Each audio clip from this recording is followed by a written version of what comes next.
నమస్కారం. జాగృతి టీవీ ప్రేక్షకులకు సుస్వాగతం. హిందూ సమాజంలో ఐక్యత లేదని, హిందువులు ఏకతాటిపై ఉండరని అవాకులు చవాకులు పీలేవారికి కాశీనాయన క్షేత్రంలోని పరిణామాలు గట్టి జవాబునిచ్చాయి. ఆకలిగొన్నవారు ఎంతమంది వచ్చినా, ఏ వేళలో వచ్చినా కులం, మతం, పేద, ధనిక అనే తేడా చూపకుండా అన్నం పెట్టి ఆదరిస్తూ కాశీనాయన స్వామివారు చేపట్టిన యజ్ఞాన్ని దశాబ్దాల కాలంగా ఇక్కడ కొనసాగిస్తుంటే, ఇది టైగర్ రిజర్వ్ అంటూ జ్యోతి క్షేత్రంలోని పలు నిర్మాణాలను 3 సార్లు ప్రభుత్వ సిబ్బంది నేలమట్టం చేయించిన పరిస్థితులు మనందరికీ తెలుసు. ఆ సంక్లిష్ట సమయంలో అచలానందాశ్రమ పీఠాధిపతి శ్రీ విరజానంద స్వామివారు గళమెత్తి హిందూ సంఘటనా శక్తిని చాటి చెప్పేలా హిందువులందరినీ సమైక్యపరిచారు. కాశీనాయన క్షేత్రంలోని పరిణామాలు రాష్ట్ర ప్రభుత్వానికి, కేంద్రానికి చేరేలా మార్గనిర్దేశం చేసి ఈరోజు సత్ఫలితాలు సాధించే దిశగా నడిపించారు. అసలు అక్కడ ఏం జరిగింది, ప్రస్తుత పరిస్థితులు ఏమిటి? శ్రీ విరజానంద స్వామివారు మనతో ఉన్నారు. వారిని అడిగి కాశీనాయన క్షేత్రంలోని తాజా పరిణామాలపై మరిన్ని విశేషాలు తెలుసుకుందాం.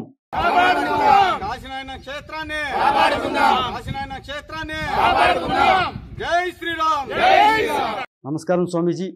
జాగృతి ప్రేక్షకుల తరపున మీకు స్వాగతం. కాశీనాయన జ్యోతి క్షేత్ర పరిరక్షణ కోసం మీరు చేసినటువంటి కృషి, పోరాటం వల్ల సత్ఫలితాల వైపుగా అడుగులు పడుతున్నట్టు తెలుస్తోంది. ఇందుకు గాను ముందుగా మీకు ధన్యవాదాలండి. జై శ్రీరామ్. జై వీర బ్రహ్మజై గోవిందమాంబజై. జై వీర బ్రహ్మజై అచలానంద స్వామిజీ. ముందుగా జాగృతి వీక్షకులందరికీ కూడా శుభాకాంక్షలు. ఈ విషయంలో నా పాత్ర పరిమితమైనటువంటిది. ఎందుకంటే ఈ భగవత్ కార్యంలో నా పాత్ర కొద్ది మాత్రమే. రాతగాని చేతిలో కలం కావాలి, వడ్డించేవాడి చేతిలో గరిట కావాలి, మాట్లాడేవాడి చేతిలో మైక్ కావాలి. ఆ కలంలాగా, ఆ గరిటలాగా, ఆ మైకులాగా నా పాత్ర నేను పోషించాను. అయితే నా వెనక సాధు మహాత్ముల ఆశీర్వాద బలముంది. జాతీయ భావజాలం కలిగినటువంటి సంస్థల, మరీ ముఖ్యంగా ఆర్ఎస్ఎస్, విశ్వ హిందూ పరిషత్, ధర్మజాగరణ, సమరసత లాంటి సంస్థల యొక్క ప్రయత్నం ఉంది. వారందరికీ కూడా ఈ శుభాభినందనలకి వారందరూ కూడా అర్హులే. స్వామీజీ, అసలు సమస్యలోకి వెళితే జ్యోతి క్షేత్రంలో ఆలయాలకు సంబంధించినవి, భక్తుల కోసం ఉద్దేశించినవి ఏ ఏ కట్టడాలు కూల్చివేతకు గురయ్యాయి? ప్రస్తుతం వాటి పరిస్థితి ఏంటి? కాశీనాయన జ్యోతి క్షేత్రం కడప జిల్లా కాశీనాయన మండలం వరికుంట్ల గ్రామానికి సుమారుగా 10 కిలోమీటర్ల దూరంలో అటవీ ప్రాంతంలో ఉంది. ఈ ప్రాంతంలో పురాతనమైనటువంటి లక్ష్మీ నరసింహస్వామి వారి ఆలయం ఉండేది. ఈ స్వామివారిని సేవించడం కోసమే కాశీనాయన అనేక పర్యాయాలు ఆ ప్రాంతానికి వెళ్ళటం, స్వామివారి ఆలయాన్ని కొంత జీర్ణోద్ధరణ చేయించటం, అక్కడే కొన్ని దేవాలయాలు ఏర్పాటు చేయటం, అన్నపూర్ణాదేవి ధ్వజస్తంభ ప్రతిష్ఠ సందర్భంగా 1995 డిసెంబర్ 6 కాశీనాయన గారు అక్కడికి వెళ్ళటం, డిసెంబర్ 6న మార్గశిర పౌర్ణమి రోజున వారు దేహాన్ని వదిలిపెట్టడం, వారిని అక్కడే వారి మహాసమాధి ఏర్పాటు చేయటం జరిగింది. నాటి నుండి ఈ 30 సంవత్సరాలలో వేలాదిగా, లక్షలాదిగా భక్తులు రావటము, స్వామివారిని సేవించుకోవటం మనందరికీ తెలిసినటువంటి విషయమే. ఎందుకంటే 1980, 90 దశకాలలో రాయలసీమ ప్రాంతం కరువుకి కేర్ ఆఫ్ అడ్రస్గా ఉండేది. ఈ ప్రాంతంలో తినడానికి భోజనం కూడా లభించినటువంటి పరిస్థితి. నాటి స్థితిగతుల్లోనే కాశీనాయన గారు తన భక్తులను ప్రేరేపించి అన్నదాన సత్రాలు ఏర్పాటు చేశారు. కాశీనాయన ఎక్కడ ఉంటే అక్కడ అన్నదానాలు జరిగేవి. ఎవరైనా స్వామివారి పాదాలు పట్టి నమస్కరిస్తే వారు అనేవారు, నా పాదాలు పట్టుకుంటే ఏమొస్తుందిరా, ఆకలితో ఉన్నవారికి అన్నం పెట్టండి, దాహంతో ఉన్నవారికి నీరు ఇవ్వండి. వారి జీవితమంతా కూడా గుడుల చుట్టూనే తిరిగింది.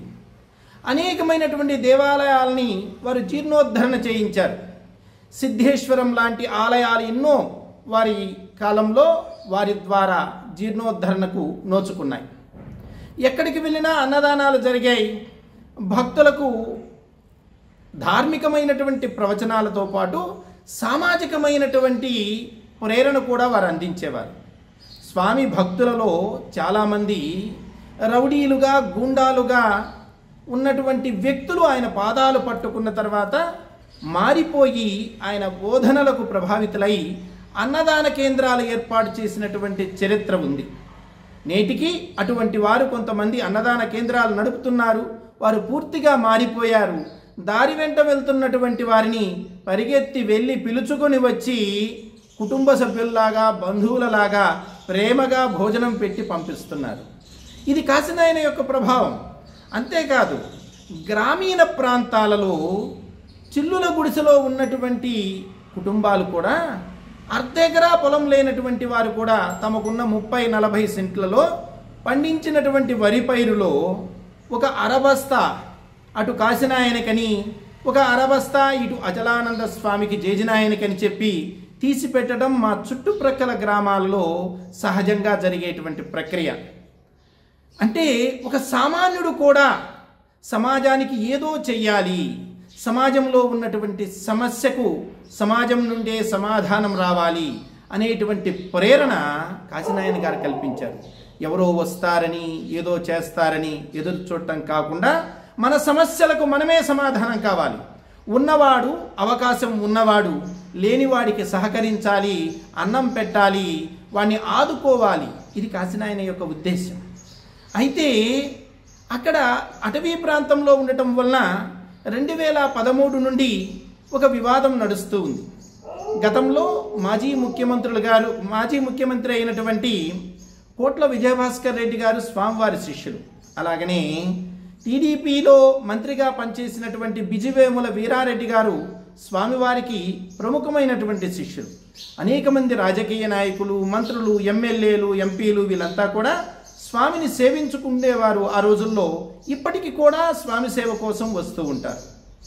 రాయలసీమ జిల్లాల్లో, మరీ ముఖ్యంగా ప్రకాశము, నెల్లూరు కలిపి ఈ 6 జిల్లాలలో స్వామివారి యొక్క ప్రభావం చాలా ఉంది. స్వామివారి దగ్గరికి కర్ణాటక నుండి, అలాగనే తెలంగాణ నుండి, ఆంధ్ర ప్రాంతంలో అన్ని జిల్లాల నుండి కూడా లక్షలాది మంది భక్తులు రావటం, మార్గశిర మాసంలో జరిగే పౌర్ణమి రోజున స్వామివారి ఆరాధనా కార్యక్రమాలలో లక్షలాదిగా పాల్గొనటం, వివిధ ప్రాంతాల్లో వందలాదిగా కాశీనాయన పేరుతో ఆశ్రమాలు వెలియటం, అక్కడ అన్నదాన కార్యక్రమాలు జరగటం మనందరికీ తెలిసినటువంటి విషయమే. అయితే హిందువులంటే ప్రకృతి ఆరాధకులు. మనం కొండను పూజించాం, చెట్టును పూజించాం, గుట్టను పూజించాం, పుట్టను పూజించాం. మనం ప్రకృతి ఆరాధకులం. ప్రకృతిని పరిరక్షించుకోవడం మన బాధ్యత. మనం అలానే ఉంటాం. అయితే స్వామివారు అక్కడ సమాధి చెందటం వలన, వారి యొక్క అధిష్టానం అక్కడ ఉండటం వలన, ఆ ప్రాంతము లక్షలాది మంది మనోభావాలతో ముడివడి ఉండటం వలన ఆ ప్రాంతాన్ని మనం స్వామివారికి ఇవ్వాలి అని చెప్పి ప్రభుత్వానికి మనవి చేస్తూ వస్తున్నారు అక్కడ కమిటీ వారు. ప్రజలు, భక్తులు, నాయకులు అందరూ కూడా ఏకాభిప్రాయంతో ఉన్నారు ఈ విషయంలో. అయితే ఫారెస్ట్ డిపార్ట్మెంట్ నుండి వచ్చినటువంటి ఆదేశాలకు అనుగుణంగా ఈ మధ్యకాలంలో 3 సార్లు కూల్చివేతలు జరిగాయి.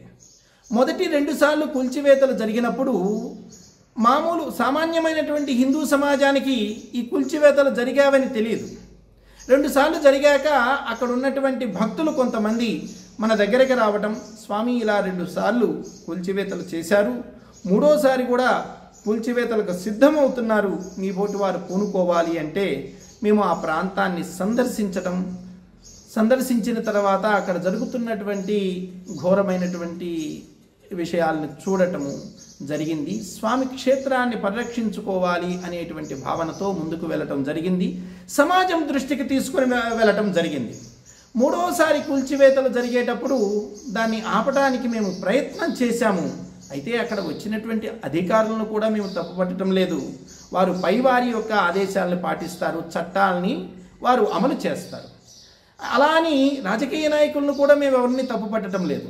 ఇది వారి దాకా వెళ్ళలేదు. తీసుకువెళ్ళడానికి కమిటీ వారు చేసినటువంటి ప్రయత్నాలు సఫలం కాలేదు.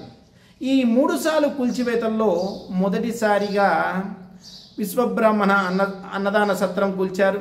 అలాగే కుమ్మరి వాళ్ళ అన్నదాన సత్రం కూల్చారు. అలాగనే గోపాలకులు, అక్కడ గోశాల ఉంది, గోపాలన చేసేటువంటి వారు నివాసం ఉండేటువంటి ఆ నిర్మాణాలని కూల్చారు. తర్వాత కళ్యాణకట్ట కూల్చారు. స్త్రీల కోసము అక్కడ వచ్చినటువంటి భక్తుల సౌకర్యం కోసం ఏర్పాటు చేసినటువంటి మరుగుదొడ్లను కూల్చారు. శివరంగారెడ్డి గారు ఒక నిర్మాణం చేసి అందులో స్వామివారి వస్తువుల్ని భద్రపరిచారు. ఆ నిర్మాణాన్ని కూడా కూల్చడం జరిగింది. అయితే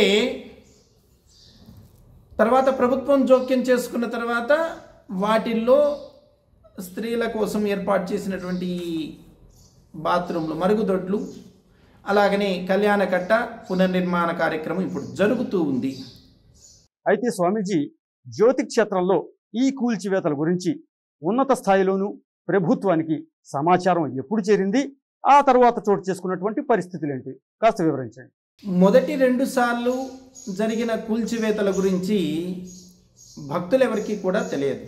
అది కేవలం అధికారులకు, అక్కడ ఉన్నటువంటి నిర్వాహకులకు మధ్యలో మాత్రమే నిలిచిపోయింది. 2 సార్లు కూల్చివేతలు జరిగాక డిపార్ట్మెంట్ నుండి వస్తున్నటువంటి ఒత్తిళ్లు, ఇబ్బందులు మా దృష్టికి తీసుకుని రావటం, 3వసారి కూల్చివేతల్ని మేము అడ్డుకునే ప్రయత్నం చేయటం, హిందూ సమాజం దృష్టికి తీసుకొని వెళ్ళటం జరిగింది. ఈ 3వసారి కూల్చివేతలు జరగకుండా తగిన చర్యలు తీసుకోవాలని, సమాజం సంఘటితం కావాలని, సమాయత్తం కావాలని మేము ఫిబ్రవరి 7వ తేదీన ఒక పిలుపునివ్వటం, అక్కడ దాదాపుగా 1500 మంది పైన భక్తులు ఒకే చోట చేరుకోవటం, సమావేశం కావటం జరిగింది. అయినప్పటికీ 3వసారి కూల్చివేతలకు సమాయత్తమయ్యారు. మార్చి 7న మేము ఆ కూల్చివేతల్ని అడ్డుకునే ప్రయత్నం చేశాం, సమాజం దృష్టికి తీసుకొని వెళ్ళాం. మీడియా కావచ్చు, సోషల్ మీడియా కావచ్చు, చాలా చక్కగా స్పందించింది. విషయాన్ని అందరి దృష్టికి వెళ్ళటంలో మీడియా ప్రముఖమైనటువంటి పాత్ర పోషించింది. లక్షలాది మంది స్పందించారు. మరీ ముఖ్యంగా జాతీయ భావాలు కలిగినటువంటి సంస్థలు, ఈ ధర్మం నిలబడాలి అనుకునేటువంటి వ్యక్తులు, వ్యవస్థలు అన్నీ కూడా కదిలాయి. ప్రభుత్వం దృష్టికి వెళ్ళింది. 8వ తేదీ సాయంకాలం ప్రభుత్వ పెద్దలు సమావేశమయ్యి దీని మీద చర్చించినట్లుగా మనకు సమాచారం. తర్వాత లోకేష్ బాబు బయటకు రావటము, దీని గురించి వారు క్షమాపణలు తెలియచేయటం, జరిగినటువంటి నష్టానికి బాధను వ్యక్తం చేస్తూ తన సొంత ఖర్చులతో పునర్నిర్మాణం చేస్తాము అనేటువంటి భరోసా ఇవ్వటం, మరొకసారి కూల్చివేతలు జరగవు అనేటువంటి భరోసా ఇవ్వటం జరిగింది. ఆ తర్వాత ఢిల్లీ వరకు వెళ్ళి భూపేంద్ర యాదవ్ గారిని కలవటము, వారు కూడా 5 హెక్టార్లకు అనుమతి మౌఖికంగా ఇవ్వటం జరిగింది. ఈ విషయంలో పురంధేశ్వరి గారి పాత్ర చాలా గొప్పగా ఉంది. సంఘం చెప్పినటువంటి పనిని ఆమె చక్కగా నిర్వహించారు. వారిని ఒప్పించడంలో కావచ్చు, 5 హెక్టార్లకి వారి అంగీకారం తెలపడంలో కావచ్చు, పురంధేశ్వరి గారి పాత్ర ఉంది. అలాగనే అసెంబ్లీలో మంత్రులు ఈ విషయాన్ని ప్రస్తావనకి తీసుకుని వచ్చారు. అందరూ స్పందించారు. రాయలసీమలో ఉన్నటువంటి ఎమ్మెల్యేలంతా స్పందించారు, మంత్రులు స్పందించారు. ఆదినారాయణ రెడ్డి గారు, శశిభూషణ్ రెడ్డి గారు, రితీష్ కుమార్ రెడ్డి గారు వీరంతా కూడా మాతో ఢిల్లీ రావడం జరిగింది. 13 మందిమి వెళ్ళాము. విశ్వ హిందూ పరిషత్ ఉపాధ్యక్షులైనటువంటి విష్ణువర్ధన్ రెడ్డి గారు, బజరంగ్ దళ్కి సంబంధించినటువంటి సందీప్ గారు మాతో ఢిల్లీకి వచ్చారు. అందరము కలిసి భూపేంద్ర యాదవ్ గారిని కలిశాము. భగవంతుని అనుగ్రహము, అందరి యొక్క ప్రయత్నము, మరీ ముఖ్యంగా పురంధేశ్వరి గారి ప్రయత్నము, వారు ఆమోదం తెలియచేశారు. ఇది అన్నింటికంటే సంతోషకరమైనటువంటి విషయం. అయితే స్వామీజీ, జ్యోతి క్షేత్రంలో ఎటువంటి చర్యలు తీసుకుంటే ఇలాంటి పరిస్థితులు, ఇలాంటి సమస్యలు పునరావృతం కాకుండా శాశ్వత పరిష్కారం లభిస్తుంది? ఆ దిశగా ఏ విధమైనటువంటి అడుగులు పడుతున్నాయో కాస్త వివరించండి. భూపేంద్ర యాదవ్ గారు 5 హెక్టార్లు ఇవ్వడానికి మౌఖికంగా అంగీకరించారు. వారు స్టేట్ PCCF ద్వారా ఫైల్ మూవ్ చేయమని చెప్పారు. పేపర్ వర్క్ జరగవలసి ఉంది. దీనికోసము హెక్టార్కి 2 హెక్టార్లు నిర్వహణ కమిటీ ప్రభుత్వానికి ఫారెస్ట్లో కలిసేటువంటి భూమిని సమర్పించవలసి ఉంటుంది. అలాగనే అక్కడ ఎక్కడైతే నిర్మాణాలు జరిగాయో అక్కడ కొన్ని చెట్లు కూడా తీసివేసి ఉంటారు, వాటికి కాంపెన్సేషన్ కట్టవలసి ఉంటుంది. వీటన్నింటికీ కూడా కమిటీ సిద్ధంగా ఉంది. ప్రభుత్వం కూడా ముందుకు సాగుతుంది కాబట్టి అతి త్వరలో పేపర్ వర్క్ కూడా పూర్తి కావచ్చు అని చెప్పి మేము భావిస్తూ ఉన్నాము. ఇది శాశ్వత పరిష్కారం వైపే సాగుతూ ఉంది. స్వామీజీ, జ్యోతి క్షేత్రంలోని ఈ పరిణామాల పట్ల హిందూ సమాజం నుంచి మీరు ఆశించిన స్పందన వచ్చిందని భావిస్తున్నారా? మీరేమంటారు? 7వ తేదీన కూల్చివేతల్ని అడ్డుకునేటువంటి ప్రయత్నం మేము చేసినప్పుడు ఈ విషయం సమాజంలోకి వెళ్ళాక విశేషమైనటువంటి స్పందన వచ్చింది. లక్షలాది మంది స్పందించారు. యూట్యూబర్స్ ఎంతోమంది ఈ విషయం మీద కార్యక్రమాలు నిర్వహించారు. అనేక సంస్థలు, హైందవ సంస్థలు అనేకం వారి నిరసన తెలియచేశారు, ప్రభుత్వం దృష్టికి తీసుకుని వచ్చారు. ఎమ్మెల్యేలు కదిలారు, మంత్రులు కదిలారు, ఎంపీలు కదిలారు. అందరూ కలిసి ఈ కార్యక్రమంలో ముందుకు సాగారు. మేము అనుకున్నటువంటి దానికంటే కూడా ఎక్కువ స్పందనే హిందూ సమాజంలో వచ్చిందని భావిస్తాం.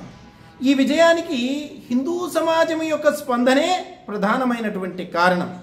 ఈ స్పందనకు సంస్థలన్నీ కూడా కారణమయ్యాయి. అన్నీ కలిసి హిందూ సమాజాన్ని ముందుకు నడిపించాయి.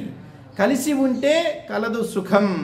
ఎటువంటి సమస్యలైనా సంఘటితంగా ఉండగలిగితే, సమన్వయంగా నడవగలిగితే ఎటువంటి సమస్యలైనా పరిష్కరించబడతాయి అనేటువంటి ధైర్యం ఈ విజయం మనకి కలిగిస్తుంది. ఇది హిందూ సమాజం యొక్క గొప్ప విజయంగా, మరీ ముఖ్యంగా విశ్వ హిందూ పరిషత్ యొక్క విజయంగా మేము భావిస్తూ ఉన్నాం. స్వామీజీ, ఇవాళ ఉన్న పరిస్థితుల్లో హిందూ సమాజం నిరంతరం అప్రమత్తంగా ఉండాల్సిన అవసరం గురించి మీరేం చెప్తారు? పెద్దలు ఒక మాట చెప్తారు, అశ్వం నైవ గజం నైవ వ్యాఘ్రం నైవచ నైవచ అజాపుత్రం బలిం దద్యాత్ దేవో దుర్బల ఘాతక అని. అంటే అమ్మవారికో లేకపోతే ఏ గ్రామదేవతకో బలివ్వాలి అంటే గుర్రాన్ని బలివ్వరట. ఏనుగు లాంటి వాటి జోలికి అసలు వెళ్ళరు. పులి జోలికి వెళ్ళాలంటే భయం ఉంటుంది. మరి వేటిని బలిస్తారు అంటే మేకపిల్లను, గొర్రెపిల్లను బలిస్తారు. అంటే అమాయకంగా నమ్మి ఈ ఆకులన్నీ కూడా నా మీద ప్రేమతో కడుతున్నారు, నాకు ఆహారం కోసం కడుతున్నారు, ఈ వినపడుతున్న చప్పట్లు, ఈ డప్పులు ఇవన్నీ కూడా నన్ను ఊరేగింపుగా తీసుకుని వెళ్తున్నారు, ఈ ఊపుతున్నటువంటి వేపమండలన్నీ కూడా నా ఆహారం కోసం తెస్తున్నారు అని అమాయకంగా నమ్మేటువంటి గొర్రెపిల్ల అక్కడికి వెళ్ళిన తర్వాత మూర పైకెత్తి కత్తి వేటు పడేటప్పుడు కూడా అది అమాయకంగానే చూస్తూ ఉంటుంది, వీళ్ళని నమ్ముతూనే ఉంటుంది. వీరు చూస్తుంది తన మీద ప్రేమతో కాదు, వారి కూర మీద ప్రేమతో అనేటువంటి సత్యం దీనికి బోధపడదు. శక్తివంతుడు ఎప్పుడూ కూడా ఎవరికీ బలి కాడు. తన శక్తిని తాను ఉపయోగించుకోగలిగినటువంటి సమాజం నిలబడుతుంది. ఏ జాతి తన పూర్వుల త్యాగఫలాలను స్మరింపదో, ఏ జాతి తన గత చరిత్ర తాలూకు వైభవాలను విస్మరిస్తుందో ఆ జాతికి భవిష్యత్తు ఉండదని, ఏ జాతి తన ధర్మ సంస్కృతి పరంపరలను విడనాడుతుందో ఆ జాతికి మనుగడే ఉండదని దేశబంధుగా మనం కీర్తించబడేటువంటి చిత్తరంజన్ దాస్ గారు చెప్పినటువంటి మాట. ఈ జాతికి వచ్చినటువంటి కష్టం, నష్టం అన్నీ కూడా తమ పూర్వుల యొక్క త్యాగాలను మర్చిపోవటం చేతనే, తమ పూర్వ వైభవాన్ని మర్చిపోవటం చేతనే, తమ శక్తిని మర్చిపోవటం చేతనే, తమ సంఘటితంగా ముందుకు నడవకపోవటం చేతనే, సమన్వయం లోపించటం చేతనే. భారతదేశంలో పాశ్చాత్యులు కూల్చినటువంటి కోటలన్నీ కూడా బయట వాళ్ళ శక్తితో కూలల, లోపల మన వాళ్ళ వెన్నుపోటుతో కూలాయి, మన వాళ్ళ యొక్క సమన్వయ లోపంతో కూలాయి, మన వాళ్ళ యొక్క స్వార్థంతో కూలాయి. సంఘటితంగా ముందుకు సాగకపోవటం వల్ల, ఆధిపత్య పోరు వల్ల ఈ నష్టాలన్నీ జరిగాయి. 1000 ఏళ్ల పరాయి పాలనకు ప్రధానంగా మనకు కనిపించేటువంటి కారణం అదే. ఈరోజు కూడా కొన్ని అవే పరిస్థితులు కనపడుతూ ఉన్నాయి. ఒకవైపు లవ్ జిహాద్ లాంటి ఇవి చూస్తూ ఉన్నాం, మరొక వైపు మత మార్పిళ్ళు చాప కింద నీరులాగా పెరిగిపోతూ ఉండటం మనం చూస్తూ ఉన్నాం. హిందూ దేశంలో అత్యధికులు హిందువులు ఉన్నటువంటి ఈ దేశంలో హిందువులకి రక్షణ లేదు. ఏదైనా ఓ సంఘటన జరిగితే తప్పు హిందువుల మీద వేసి అందరినీ తప్పించేటువంటి ప్రయత్నం పాలకులు చేస్తున్నారు. నేను వారెవరిని కూడా తప్పనని అనలేను, అనకూడదు కూడా. ఎందుకంటే వారి స్వార్థం వారికి ఉంటుంది. మనలో సంఘటితమైనటువంటి శక్తి లేదు. కోతుల మధ్యలో ఉన్నటువంటి ఓ కోతి పిల్లని తీసుకువెళ్ళాలి అంటే పట్టుకుంటే కోతులన్నీ కలిసి దాడి చేస్తాయి, కలిసి చంపినా కూడా ఆశ్చర్యం లేదు. అదే గొర్రెల మధ్యలో ఉన్నటువంటి ఓ గొర్రె పిల్లని పట్టుకోవాలంటే గొర్రెలన్నీ కూడా తలా ఒక దిక్కుకు పారిపోతాయి, పరిగెడతాయి, ఈ పిల్ల చిక్కిపోతుంది. ఈరోజు హిందూ సమాజం ఎలా ఉంది, ఈ నష్టాలకి కారణం ఏమిటి అనేటువంటిది మనకు అర్థమవుతుంది. ఎందుకు మనం చిక్కుకుంటున్నాము, ఎందుకు మన పిల్లలు చిక్కుబడిపోతూ ఉన్నారు, మనం ఎందుకు ఈ కష్టాలకి ఈ నష్టాలకి గురవుతున్నాము అనేటువంటిది పెద్ద రహస్యమైనటువంటి విషయం ఏమీ కాదు. ఒక హాస్టల్లో 100 మంది పిల్లలు ఉంటే రోజు ఉప్మా చేస్తున్నారట. ఈ ఉప్మా తినలేక చాలామంది కష్టంగా అనిపించి వార్డెన్ దగ్గరికి వచ్చారు. సార్, మేము రోజు ఉప్మా తినలేము, మెనూ మార్చండి అని. ఆయన అన్నారు, మీరంతా ఏది కోరుకుంటే అది చేస్తాను, అయితే అక్కడ ఓ డబ్బా పెట్టాను, దాంట్లో ఎవరికి ఏమి కావాలో రాసి చీటీ దాంట్లో వేయండి అన్నారు. అందరి సమక్షంలో వేసిన చీటీలను బయటకు తీశారు. ఓ 10 మంది ఇడ్లీ అన్నారు, 15 మంది దోశ అన్నారు, 15 మంది పూరి అన్నారు, 10 మంది గార అన్నారు. 50 మంది అయింది. ఒక 15 మంది పరోటా అన్నారు, 65 మంది అయింది. ఇంకొక 15 మంది చపాతీ అన్నారు, 80 మంది అయింది. కానీ ఒక 20 చీటీలు మాత్రం ఒకే పేరు రాశారు, ఉప్మా కావాలి అని. ఈ 100 మందిలో ఉప్మా నచ్చినటువంటి వారు 20 మంది ఉన్నారు, ఉప్మా నచ్చనటువంటి వారు 80 మంది ఉన్నారు. కానీ ఈ 80 మందిలో సంఘటితమైనటువంటి తత్వం లేదు, సమన్వయం లేదు. తలా ఒక అభిప్రాయాన్ని వ్యక్తం చేశారు, తలా ఒక దారిలో నడుస్తూ ఉన్నారు. 80% ఉన్నటువంటి హిందూ సమాజం ఎందుకు కష్టపడుతుందో, ఎందుకు నష్టాలకు గురవుతుందో ఇంతకంటే మనకు ప్రత్యేకమైనటువంటి ఉదాహరణ అవసరం లేదు. మా గురుదేవులు చెప్తూ ఉండేవారు ఒక కథ. ఓ అధికారి కారులో వెళ్తూ ఉన్నాడు. దారి ప్రక్కన ఓ గుంపును చూశాడు. డ్రైవర్ని ఆపమన్నాడు. ఆ కిటికీ తీసి ఆ ప్రక్కన ఉన్నటువంటి వ్యక్తిని అడిగాడు, ఏం జరుగుతుంది అక్కడ అని. చిలుకకి వేలంపాట జరుగుతుంది అన్నారు. చిలుకకి ఏమిటి, వేలంపాట జరగటం ఏమిటి అని అన్నాడు. ఏమోనయ్యా నాకు తెలియదు అంటే ఇతను కారు దిగి అక్కడికి వెళ్ళాడు. వెళ్ళిన తర్వాత అక్కడ చూస్తే 5,000, 10,000 అని చెప్పి ఒకరిని మించి ఒకరు పోటీ పడి పాడుతూ ఉన్నారు. ఏమిటయ్యా దీని గొప్పతనం అంటే, ఇది మాట్లాడగలిగిన చిలుకయ్యా అన్నారు. ఏది అంటే వినిపించారు. ఈయన సంతోషించాడు, పాటలో ఈయన భాగస్వామి అయ్యాడు. చివరికి 50,000కి చిలుకని ఈయన సొంతం చేసుకున్నాడు. సంతోషంలో పొంగిపోతూ కారులో కూర్చున్నాడు. కారు వెనక్కి తిప్పమన్నాడు. ఇంటి దగ్గరకు వచ్చాడు. ఎదురుగా పని మనిషి వచ్చింది. ఈ చిలుకని ఆవిడ చేతిలో పెట్టి, అమ్మగారికి ఇవ్వు, సాయంకాలం వచ్చి నేను విషయం చెప్తాను అని చెప్పి ఆఫీసుకి వెళ్ళవలసినటువంటి తొందరలో తిరిగి వెళ్ళిపోయాడు. ఆఫీస్కి వెళ్ళాడు. సాయంకాలం వచ్చాడు. ఆకలిగా ఉన్నాడు. స్నానం చేశాడు. ఏమో ఆకలి అవుతుంది, ఏదన్నా వడ్డించు అన్నాడు. టేబుల్ దగ్గర కూర్చున్నాడు. భార్య వడ్డించింది. ఈయన తింటున్నాడు. కలిపి తింటూ ఉంటే, ఏది ఏమైనా నీ చేతిలో ఏదో గొప్ప శక్తి ఉంది, మహత్తు ఉంది. మా అమ్మ ఎంత రుచిగా చేయగలదో అంతకు మించి రుచిగా నువ్వు చేస్తావు అని చెప్పి భార్యను మెచ్చుకుంటూ, ఇంతకీ ఈ కూర ఏమిటి అని అడిగాడు. ఏమిటంటారేమిటి, అది చిలుక కూర అన్నాడు. ఈయన ఆశ్చర్యపోయాడు. చిలుకని కూర చేశావా, నీకు బుద్ధి ఉందా లేదా అని అడిగాడు. దీంట్లో బుద్ధి ఉండడానికి ఏముంది, గతంలో మీరు చిలుకల్ని పావురాల్ని తెచ్చినప్పుడు కూర కోసమే తెచ్చారు కదా, వాటిని తెచ్చినట్లే దీన్ని తెచ్చారనుకున్నాను, నేను కూర వండాను అన్నాడు. అంది. అనేసరికి ఇతను అన్నాడు, వచ్చే వెర్రిదానా, దాని విలువ నీకు తెలుసా, నువ్వు చెబితే కదా. అది 50,000 పెట్టి కొన్నానే అన్నాడు. 50,000 పెట్టి కొనడానికి నువ్వు మూర్ఖుడు వై కొన్నావు. 50,000 ఎవడ పెడతాడు చిలుక్కి అంటే, అన్నాడు, అది మాట్లాడే చిలుకే, దాన్ని ఎలా కోసావు, ఎలా చంపబుద్ధి అయింది నీకు అంటే ఆవిడంది, నాతో ఊరికి ఏదో మాట్లాడుతున్నావు కానీ అది మాట్లాడే చిలుకైతే నేను రెక్కలు విరిసి చేతిలో కత్తి పట్టుకొని గొంతు మీద పట్టి కసా కోస్తూ ఉంటే అమ్మా నన్ను చంపవద్దు అని ఒక్క మాట చెబితే అది మాట్లాడుతుంది, మాట్లాడే చిలుక అని నేను ఆశ్చర్యంతో అయినా ఆగేదాన్ని కదా. అది నోరు మెదపలేదు, గొంతు కోస్తున్నా చంపుతున్నా కూడా కళ్ళప్పగించి చూస్తుంది కానీ ఒక్క మాట చెప్పలేదు, ఒక మాట మాట్లాడలేదు.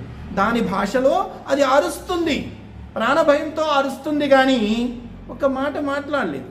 ఒక్క మాట మాట్లాడి ఉంటే అది బ్రతికి ఉండేది కదా అంది. కథని ప్రక్కన పెడితే హిందూ సమాజం మాట్లాడటం నేర్చుకోవాలి.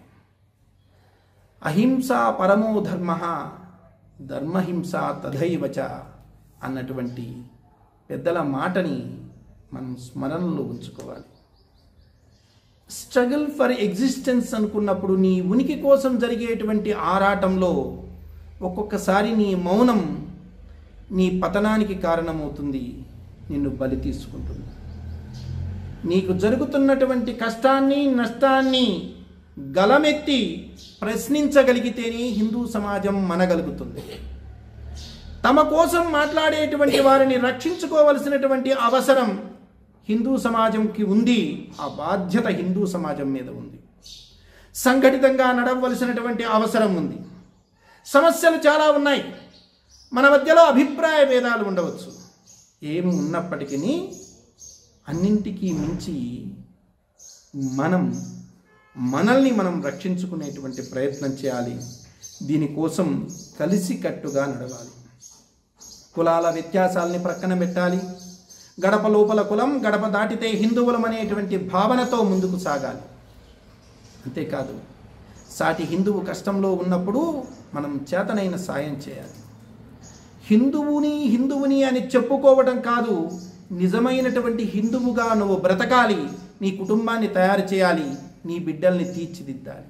చూడండి, కొంతమంది చంకలో పిల్లవాడిని, చేతిలో వారు నమ్ముకున్న పుస్తకాన్ని పట్టుకొని వారి శ్రద్ధా కేంద్రాలకు వెళ్తున్నారు. ఆదివారం రోజున 500 అదనం ఇచ్చినా మీరు పనికిరారు, వారు మీ పనికిరారు.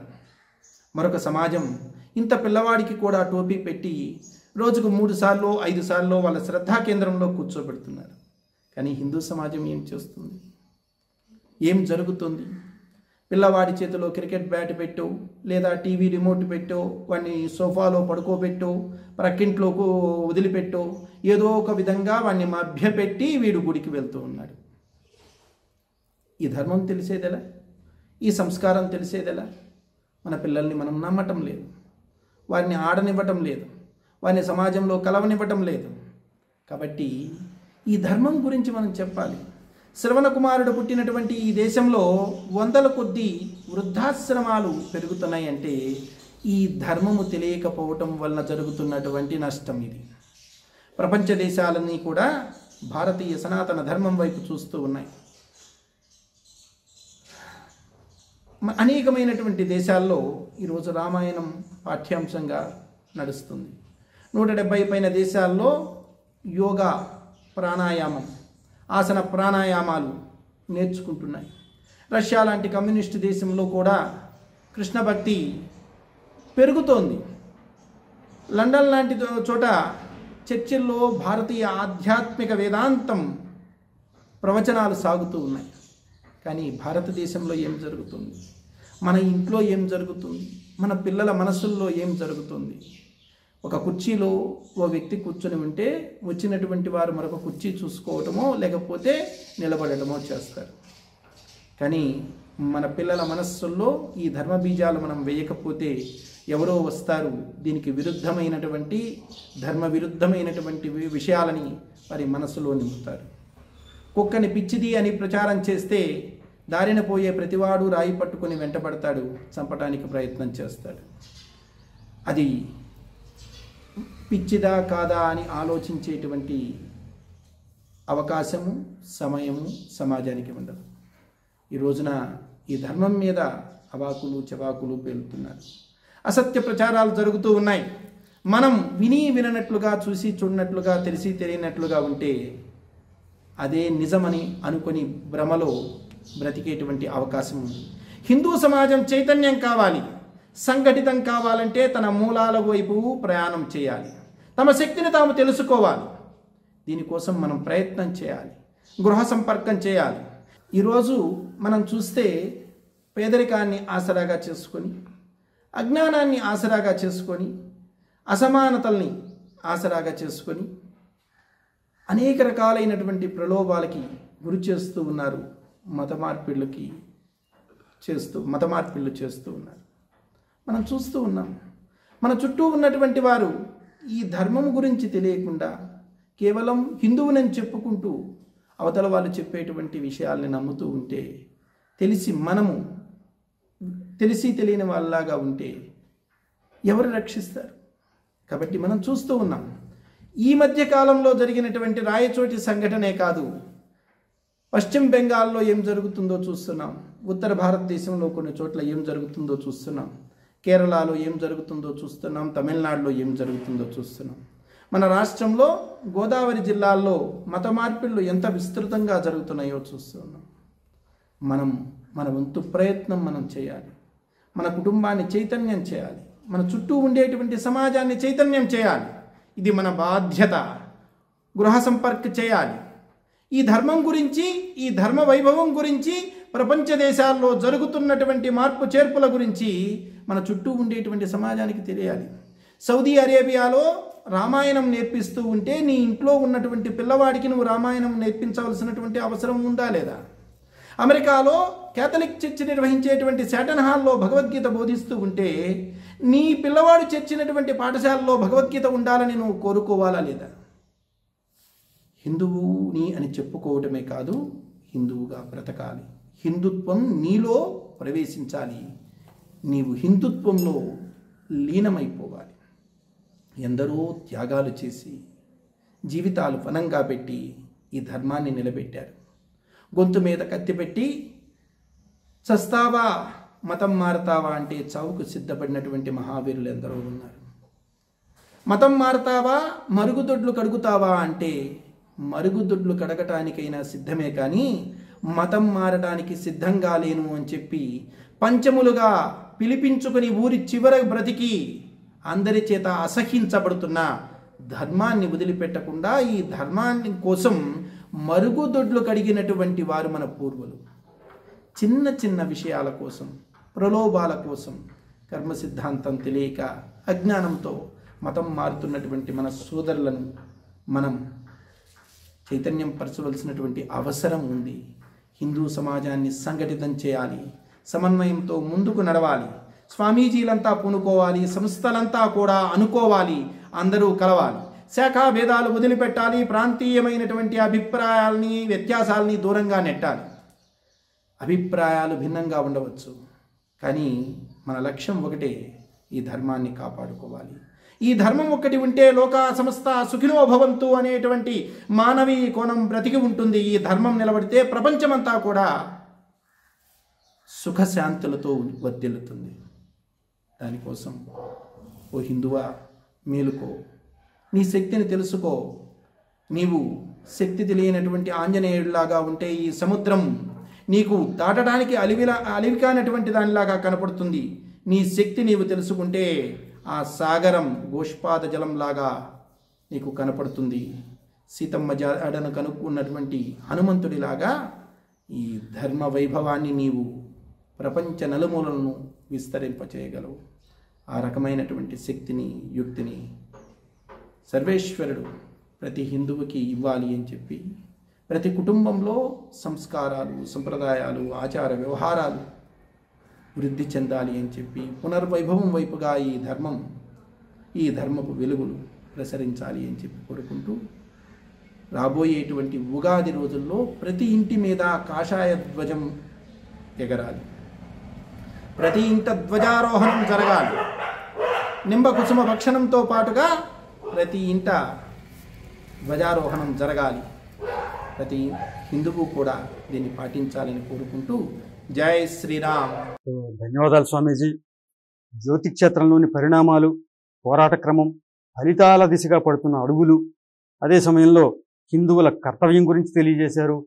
హిందూ సంఘటనా శక్తికి ఉన్నటువంటి ప్రభావవంతమైన శక్తి గురించి కూడా వివరించారు. మరో సందర్భంలో మళ్ళీ కలుసుకుందాం. ధన్యవాదాలు. భారత్ మాతా కీ జై.